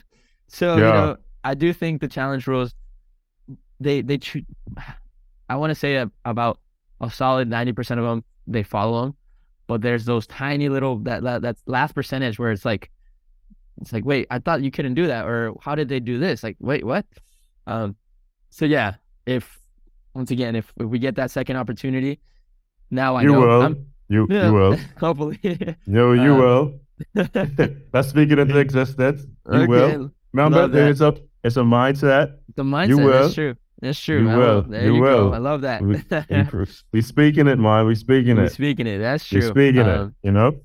But and I felt that way in terms of like the eliminations too, because I don't know how you feel about it, but watching the season, I was kind of like, why? I hated this from previous seasons. The challenges, they're at the elimination, and whoever's down there in the sun, people up top helping or like chiming in, and hey, put that there. No, put it over there. I mean, we got that help twice. I mean, you did, and I didn't like that. It wasn't fair across the board in terms of like, regardless of who it is. Like, I love you guys, but anybody, like, I just feel as if everybody just be quiet and let the challengers do what they have to do, because I believe in fairness, and stuff like that. But yeah, this is not just this season. It's been happening in previous seasons too. I just feel as if, they should just kind of have a rule to just be like, hey, like, or let them stay at home, do something like, and that's no, because back in the day on fresh meat, okay, fresh meat is like, okay, you had vets come in and then you had fresh pairs of competitors coming in. So they never did the challenge before. They were the rookies and they got paired with a vet. So on fresh meat season, they had this elimination style called the Exatlon. And the two persons who I think you have a loser and then the house votes. I think the house voted or the team that won. I can't remember. It's a little blurred. But they voted somebody in. So those two teams would go to Exile and they would meet TJ out in the woods or something like that. And then they would have to do this elimination. And then the house finds out who comes back after they're finished. So nobody's interrupting anything. But then it was like more so like endurance and, it wasn't a set location. So I guess that's the difference. But I don't know how you feel about that in terms of like, the chirping in for eliminations. Although you guys benefited. Exactly. I was about to start off with that. We're definitely a team that benefited from that. So it's like thank you. Yeah, you don't got much leg to stand on. Yeah, but I see where I know a lot of people. I saw a lot of comments of people saying that, and sometimes like even people are like, oh yeah, he's 5-0, but 2 of them he got the house, and I get it. I get where people are coming from, but it's like when is it? a win is a win, right? And they was never against the rules to say like, hey, nobody talk. The production never came up to us and said, hey, don't talk. It was simply like, they're gonna compete, and if you guys want to help a certain team, kind of go for it. They didn't tell us, but it's kind of like that's your mindset. If you go to a football game, you go to a soccer game, basketball game, people are screaming, right? People are screaming, and people could see that different. Like, oh well, they're not giving the exact answers. What do you mean? I've gone to many soccer games where I'm like, shoot, they shoot and they score. Was that a cheat code? No, I don't see it that way. But I understand, like I said, especially in our eliminations where we, especially the turbo one against Tamara and turbo, people were pretty much like, exactly that one right there, that one. And yeah, I get it. Like if I was the other team, it's like, wow, like we're competing against all of them, really? I say it, but it is what it is. I was lucky enough to be on the positive side of things. Never know. Maybe next time I'm on not on the good side. Maybe people are rooting against me. But it's like it's part of the game. It really is. Yeah, and they pick and choose. Yeah, he picks and chooses which side he wants to see win. Bananas, Jordan, all these big time vets.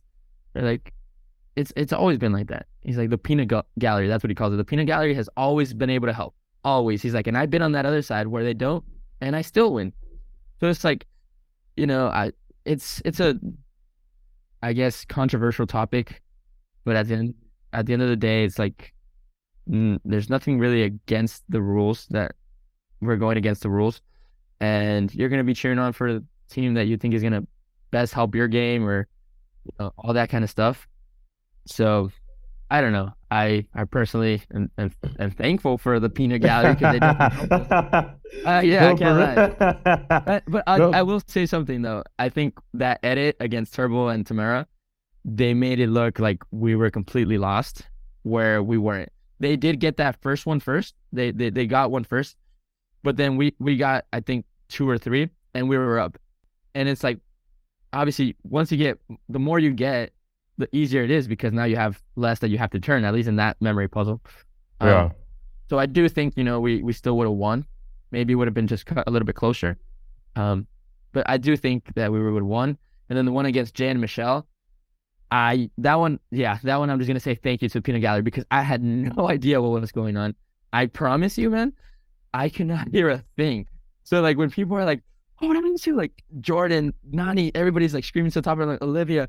And I'm like, what? Where? What? I cannot hear a thing. And you saw, I mean, my expression, I'm so glad that they showed it when the only thing I heard was the horn, right? When I go, who won? Like that, I'm so glad they showed that, because I seriously did not have a clue. It's like, who won? It's like, you. I'm like, why? Like, let's go. Yeah, let's go, because I had no idea. So I don't know how Olivia was doing. So that one I'll definitely say thank you, because I was blind on that one. I was blind, and obviously I was deaf as well. But you both definitely stepped it up with, Johnny and Raven, who were also a great, rookie pair too. Oh yeah. And then your 2 individual wins. So you don't got to worry about that. Like, thank you, Peanut Gallery, but you still showed up, and you showed them that, hey, this ain't no fluke.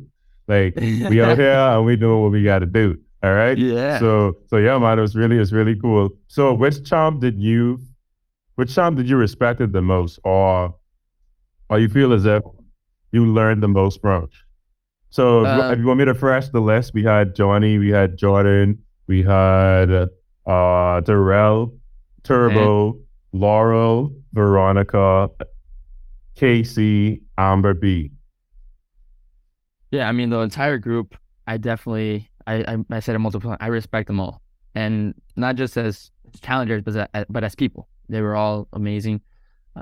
But because of the style of how I want to play, or how I played the game, I have to give it up for Jordan, Jordan, he's somebody I've said it multiple times, I look up to him, I respect him a whole lot.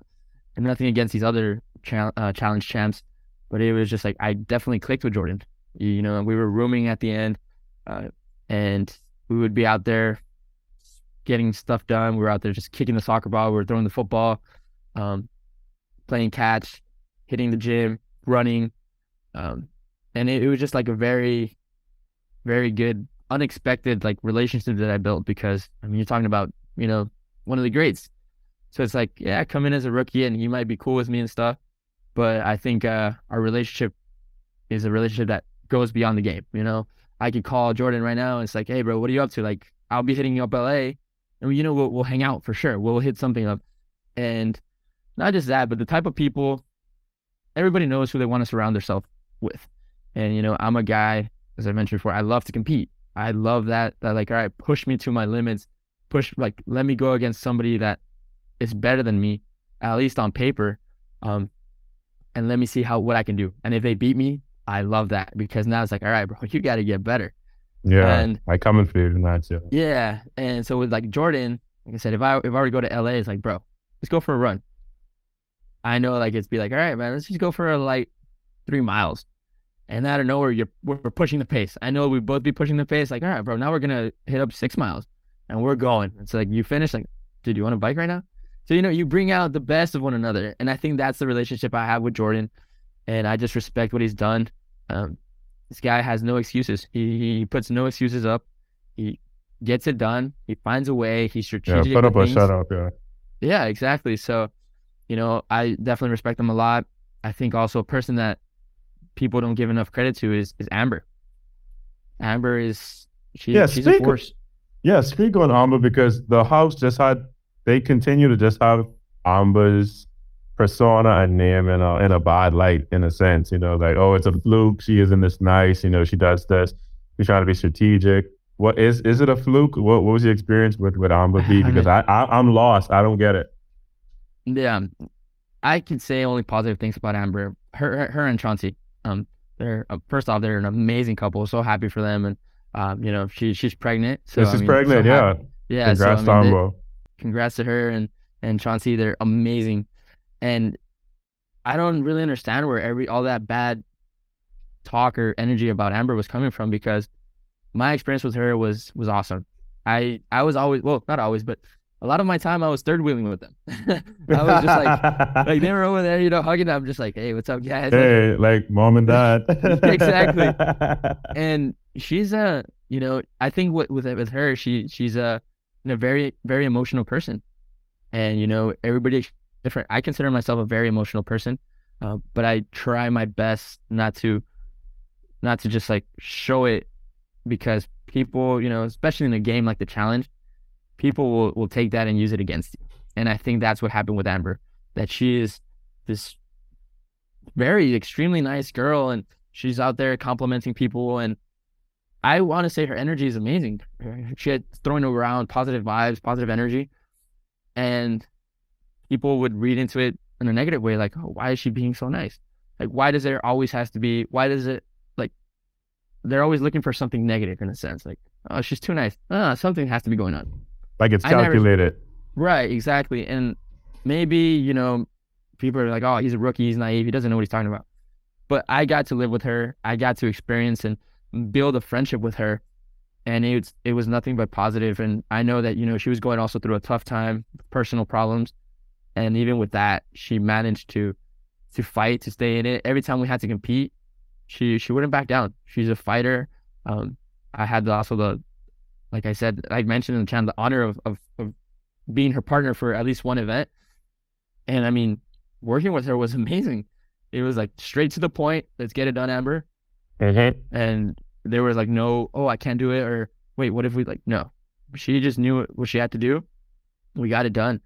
And so people don't give her enough credit. I think Amber is a super strong girl. She's a champ. She's a champ for multiple reasons. For a reason, exactly. Yeah. People can say a lot of things. They can hate on it, yeah. Can't take that win away from her, yeah. Exactly. No, she deserves it, man. And a lot of people are probably envious of that because it's like they don't have the win, And she was a rookie, right? She was a rookie when she won, so. Exactly. You could say all you wanted, like, oh, she had CT.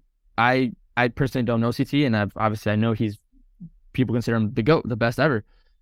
All respect and props to him, but it's like, at the end of the day, you're only as strong as your partner, right? So if you're only as strong as your weakest, in a sense.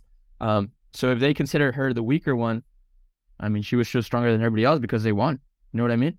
Um, it's a team. It's a team balance right there. Once again, talking about balance.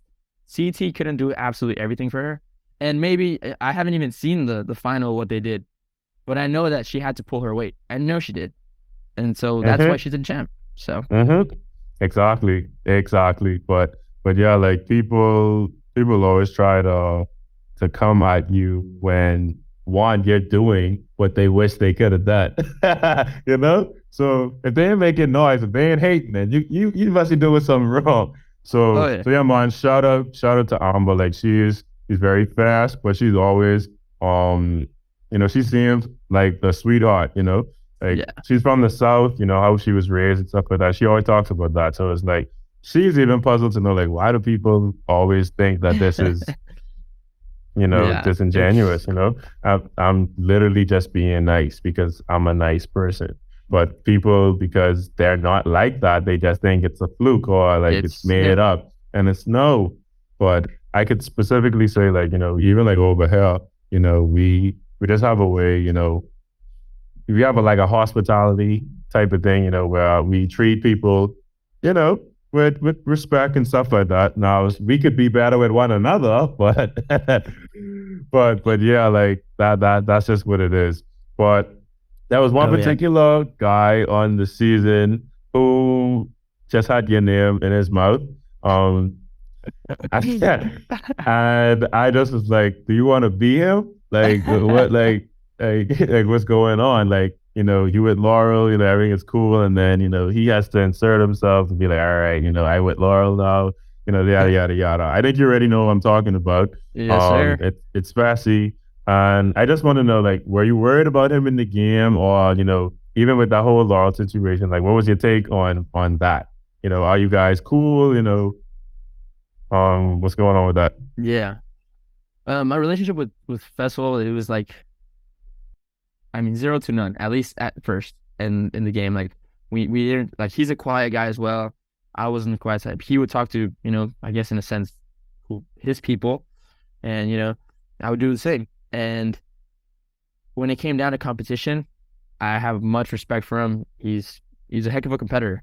I mean, also he was gifted with being a very big guy. He's tall, he's a strong guy. So you definitely expect things like that from him. And so I knew he was going to be a tough competitor. And in terms of our relationship, he said we didn't really talk. It was just like, all right, you're here, cool. What that's it. But him, even that in that scenario, when I finally beat when I beat Jordan, he goes, okay, I see you. Like it's like, all right, man. Like to me, it was like I in the moment, I think I remember specifically because I was like looking down and he says that, and I kind of just like looked up, and it's like nothing against you, Fessy, but I wasn't doing this to like be acknowledged by like anybody really. It's like I'm doing this for myself, right? So it's like, okay, cool.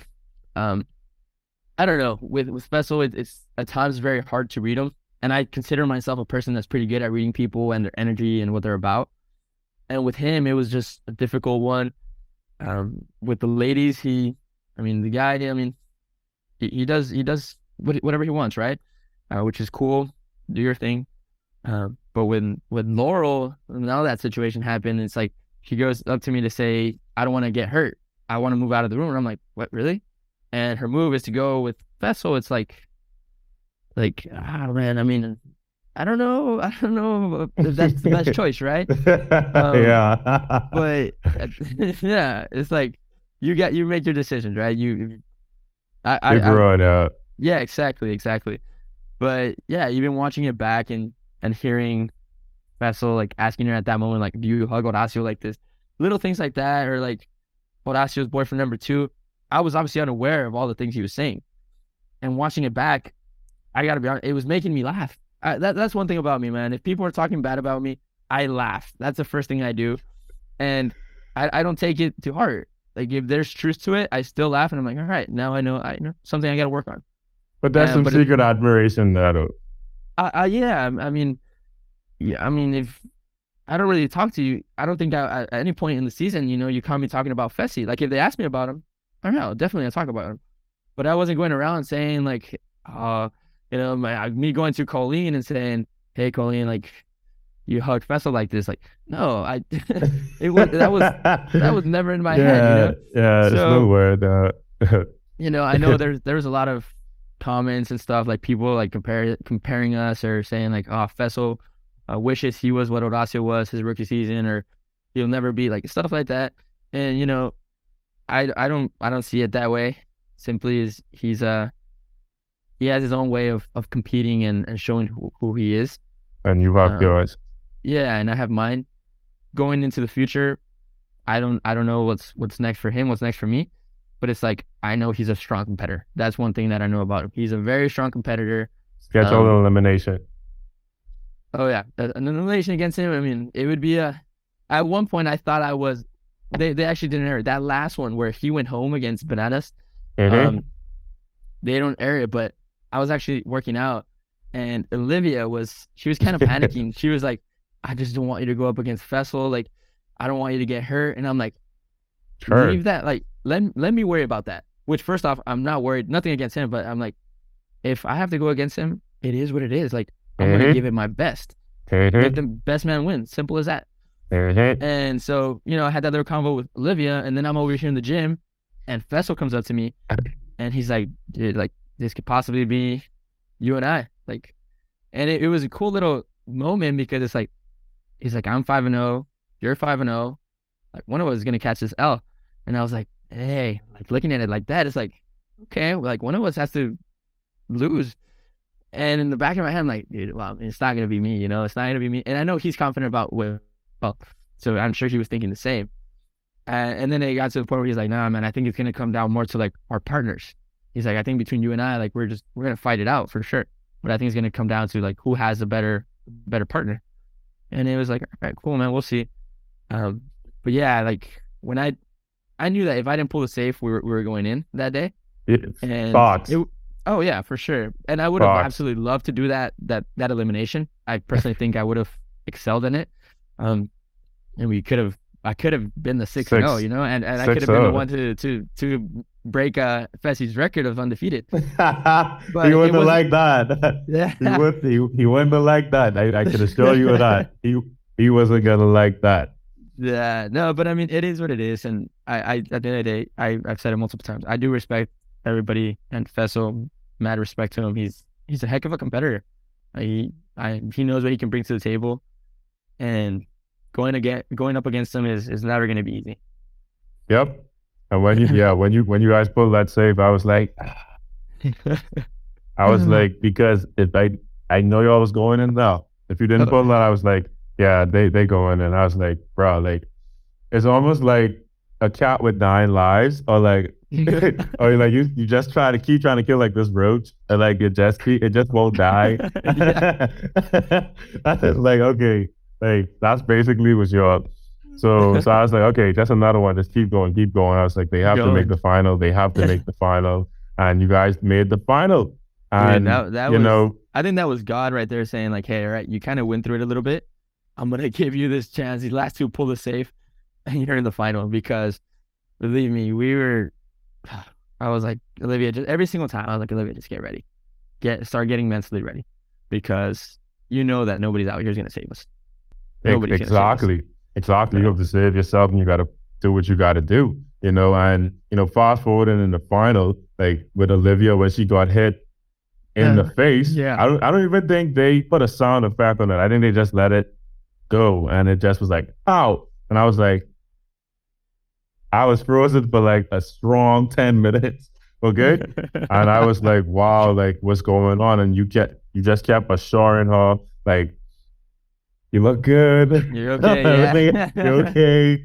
Because we ducking out of the spinal. And Olivia was like, let's just get some stitches, She's Yeah. leaking blood. And it's like, yeah, let's go. It's still good.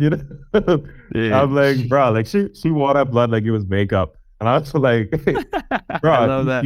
you see yourself right now? But it spoke to, you both just wanting to do your absolute best. So yeah, like, did you know from her getting injured like that it was just that was it for you? Um, to be honest, I had hope that, because think about it. TJ always said, you live and die by your ride or die. So when I eliminated Kenny and I eliminated Jordan, what happened? They were out, but they were still in technically because of the ride or die. So at the moment when it all happens with Olivia, my first reaction is obviously, okay, I want her to be okay. That was because the amount of blood, like it was just boom, gushing out. And, I hadn't been in that kind of situation before. I had helped people, when they have injuries in soccer and stuff, or even the other show. But like the amount of blood was excessive. So to me, it's like, all right, I can't let her freak out right now. Worry about whatever comes later. And so, like, I'm just like, don't worry, you're beautiful as ever. You're okay. And finally, when they take her away in the ambulance, you don't see this, but as soon as the ambulance takes off, I start running to the slingshot because I'm like, we have one more shot. Like I have to go hit her target. Yeah. So I take off, and I think that's when like somebody from the production, they're like, hey, wait, hold on.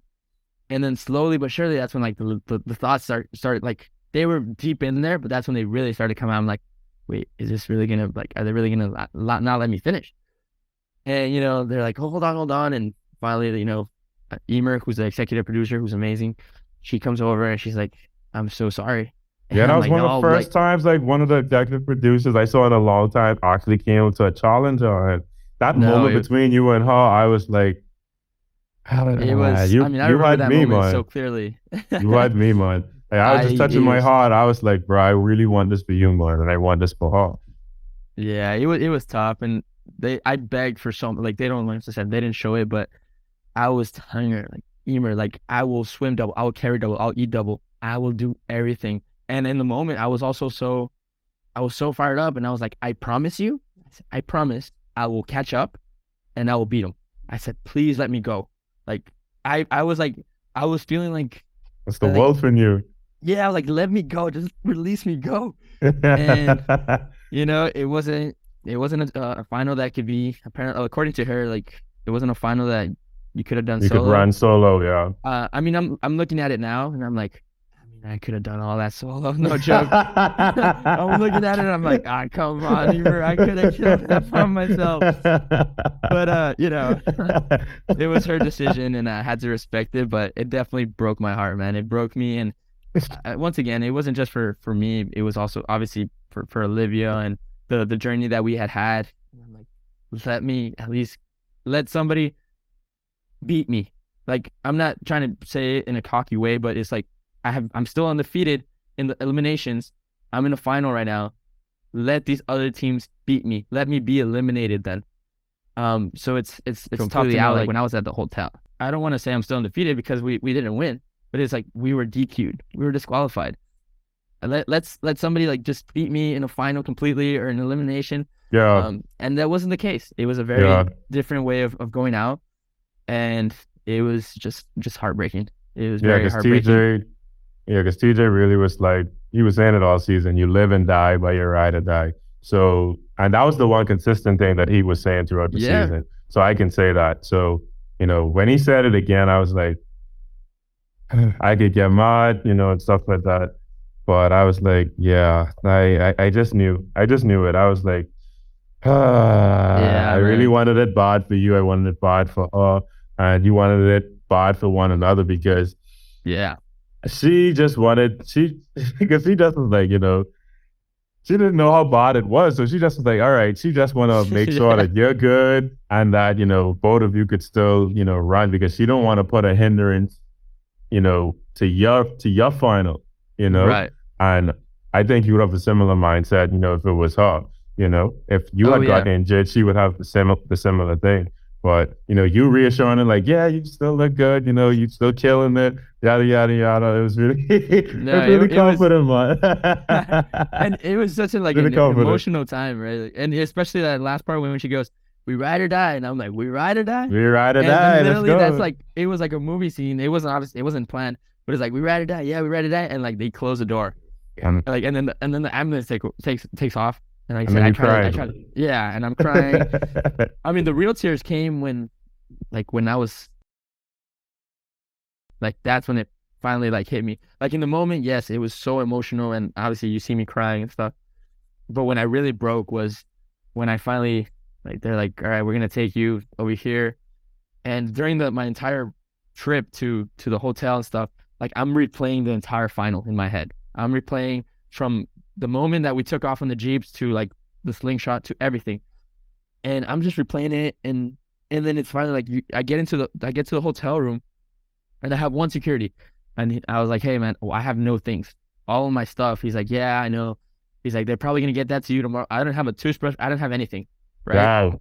And so all the clothes I had was the gear, and it was covered in vomit. It was covered in sweat, blood, tears, everything. And it wasn't until then when he's like, they'll bring you your stuff soon. And I also asked, I'm like, where's Olivia? She's in the hospital. We'll give you more. And he's like, I'll be right here outside the door. I'm like, all right, thank you. And I close the door, and that's when I just broke. And I'm like, this is officially like done. Like, part of me was, I guess, I don't know if I was still thinking, had hope when I was driving in the car, like, hey, maybe they're like, hey, no, bring him back. Maybe he can, he can do something. But it wasn't until I was now in the hotel that I was like, this is now over. Your journey through the season is done. There's no like, there's no championship title. And I like, yeah, the money is amazing. Don't get me wrong. $1 million. I mean, life changing, right? But it was more because I always said it, like, why can't a rookie team win it? Why can't we go against all the odds and absolutely, like, close people's mouths and just dominate and win? And so, like, when that reality hit, like, it's over, man, I'm telling you, I cried so much. I sat in the shower for like a solid hour and a half, just like in there in my tears, and with obviously the shower head just hitting me. And I was just like, hey bro, come on. And yeah, man, it was a tough couple of days, but finally, like, I think the next day later on, Olivia finally arrived, and because I kept asking as well, like, I would step out, I'm like, is Olivia here? No, not yet. And once I finally said, like, yeah, she's here, do you want to go see her? I'm like, yeah. And got to go see her, and we got to talk a little bit about it. And I didn't want to be too emotional about it because she had just broke her face. Shit, yeah. And I didn't want her to feel, in no way, shape, or form is it her fault. I always said it wasn't her fault. It was an accident. It could happen to anybody. Yeah. But it was like the last thing I wanted to be was to be telling her, is like, we could have won. No, I just wanted to be like, how are you? How are you feeling? Like, you have a headache? You need food? All these little things. So yeah, I mean, it was a very heartbreaking and different week, at least for me, because it all transpired within like a week of just like when we started the final to like when we get eliminated to just everything. So yeah, it was tough. Wow. And the process of the whole entire thing was how many months, how many weeks? So we filmed for 10 weeks. Wow. 10 weeks, yeah. Wow. That's how long we were out there. So yeah. That's crazy. That's crazy. But you literally, by you performing from start to almost finish, you got to see what a final is. You could now put your body to a test to say that, okay, they're doing a 100-hour final. All right, I'm gonna put my body through a 200-hour final. And you're not gonna pull something on me that I'm not ready for. So by you having that luxury to know like what they could possibly come up with for future seasons, I think that will only work to your advantage, because now how dailies are done, what all dailies they could do. You got to know your trivia. There's gonna be heights involved.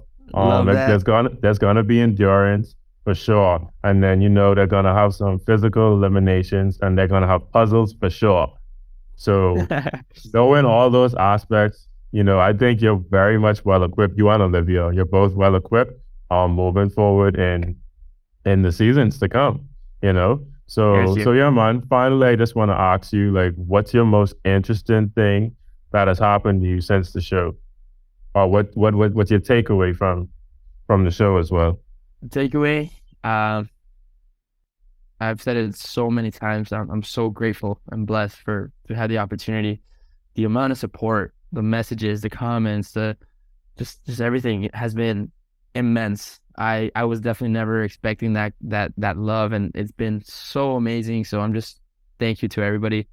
And walking away from the season, left a bad taste in my mouth, just obviously how things ended. But I'm doing everything I can to be ready, to stay ready, and just be prepared. Be prepared for whatever's thrown my way. If it's a challenge, if it's something else, if it's soccer, whatever's thrown my way, I'm doing my best to stay ready. Kind of go day by day. That's how I live my life. I'm not a big planner. Live day by day and go with the flow. I made some amazing relationships in there, ones that I consider very close friends, and we talk pretty frequently and stuff. But yeah, man, I definitely grew as a person, as an athlete, mentally. I came out, I think, a better person, and I think that also one of the biggest reasons is because of Olivia. She made me want to become a better person. So that's nice, man. Yeah, man, I'm just beyond really. That's nice, man. So where can the people find you? What do you have, any business ventures that you just want to put out there to promote? Anything you wanna say, as your final words to the challenge? Find them out there. Yeah, well, in terms of social media, I'm only on Instagram. I'm not a big social media guy. I'm only there, Horacio Gutierrez Jr, my full name.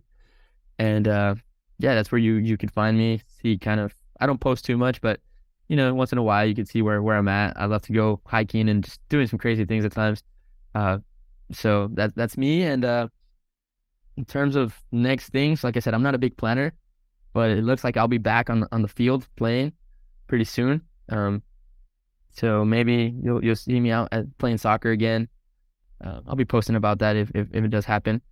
But other than that, just staying ready. Like I said, trying to do crazy things. I'm trying to do some more Spartan races, trying to hit some marathons, trying to hit some ultras, trying to hit, like, I'm gonna run across the Grand Canyon, like rim to rim pretty soon. Just little things like that, man. I'm looking like I said, I'm not a planner, but at least there's some things that I'm like, all right, I know I'm gonna get this done pretty soon. And obviously I should be hitting running the 24 hours or 100 plus miles within the next month. So that's kind of what I have ahead, hopefully, man. That's wow, the freak of nature.